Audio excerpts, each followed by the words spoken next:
I'm John Seaman. I'm in Sheboygan Falls, Wisconsin.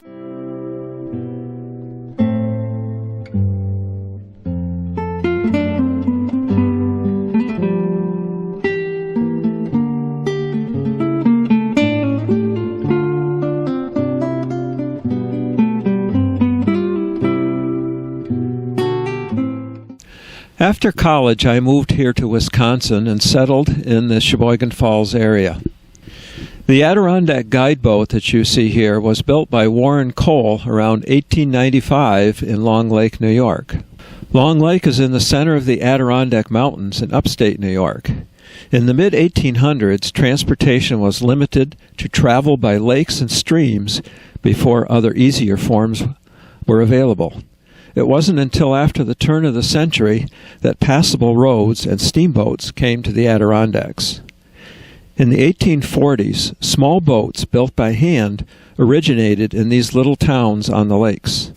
They were made with European lapstrake, which is overlap siding construction, with internal ribs and were rowed instead of paddled like canoes. They were capable of carrying 1 to 3 people or several hundred pounds of supplies. Early designs were square-ended and usually too heavy to be easily portaged around the rapids. Around 1880, the boats had become double-ended and were becoming easier to handle.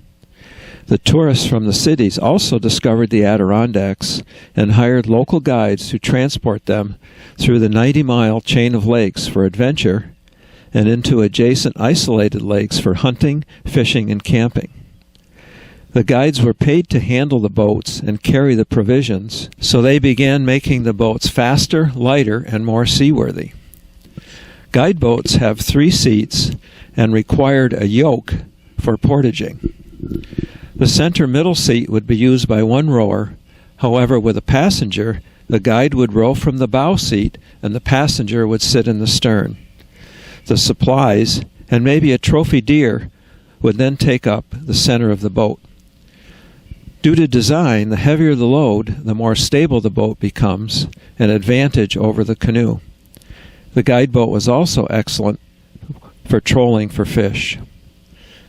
The lightweight guideboat evolved in Long Lake, New York, and by 1890 achieved this by using even thinner spruce ribs cut from tree trunks, and also by reducing the thickness of the side planks by joining them with a matching smooth 3/4-inch bevel along opposing sides of the 3/16-inch thick by 3-inch wide planks. By careful planing and contouring, 20 pounds could be saved, bringing the weight of a 16-foot boat to around 60 to 70 pounds. In the 1890s, during the peak of the guideboat era, there were dozens of famous builders.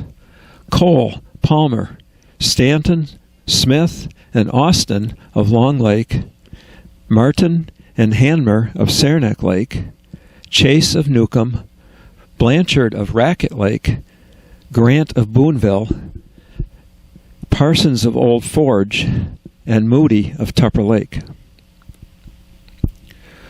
Warren Cole, born in 1854 and died in 1922, of Long Lake earned his trade by spending 20 years working in his uncle Alva's boat shop and by guiding in the central Adirondacks.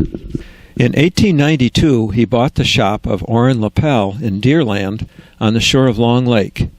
This is in the bay where Rocky Dell cottages used to be. During winters, he built guideboats for 16 years, while guiding during the spring, summer, and fall. Each boat took around 175 man-hours and sold for around $100 in 1910. His boats were appreciated for their stability and fine workmanship. He built over 200 guideboats during his career. Warren Cole stopped building guideboats reportedly due to poor eyesight and left Long Lake in 1910. This Warren Cole boat was built about 1895 and carries the builder's name tag on the front deck. It is 16 feet long and weighs about 65 pounds, and by using a yoke in place of the middle seat, can be balanced and carried upside down by one person. It has a pine 1-inch thick bottom board tapered from 8 inches wide to 1 inch wide, where it joins the front and rear stems. These stems are cut and rabbeted from patterns to mate with the side planks and the gunnels. Thin spruce ribs cut from dried tree stumps and shaped to patterns provide natural grain curvature and high strength. The pine planking is typically 3 inches wide between bevels, with 8 planks on each side of the boat. Each plank is contoured to match the rib and beveled to match the mating plank. To make more efficient use of the plain side planks, several shorter planks are scarf-joined with a vertical bevel and tacked to the rib. Planks are screwed to the ribs, and each feathered bevel is joined with equally spaced copper tacks in the center of the bevel. Around 2,000 brass screws and 4,000 copper tacks are used in each boat.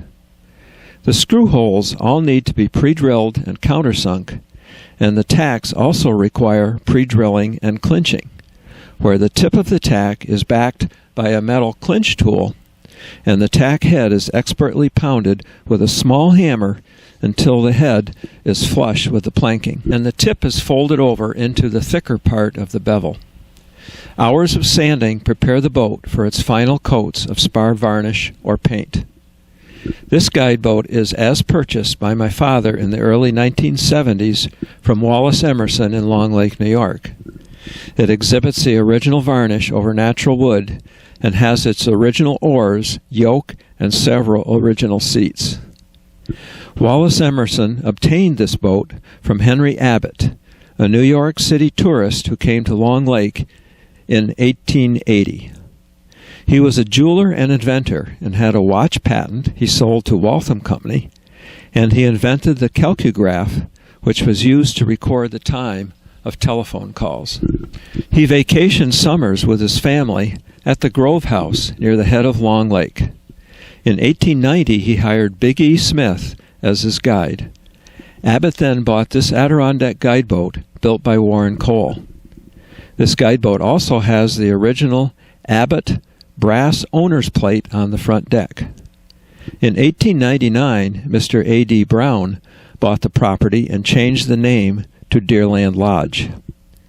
Each year through the 1920s, Biggie and Abbott went on an expedition in the Adirondacks. Henry Abbott made detailed notes of each of these adventures, and starting in 1914, he had these printed into 18 little books with birch bark-looking covers. These he gave only to friends each Christmas, and they later became known as Abbott's Birch Bark Books, 1914 to 1932. My mother Frances has collected 9 of these books over time, and these are in our family. Howard and Frances Seaman treasured this original and historic guideboat. I am now the caretaker of this wonderful example of the Adirondack guideboat.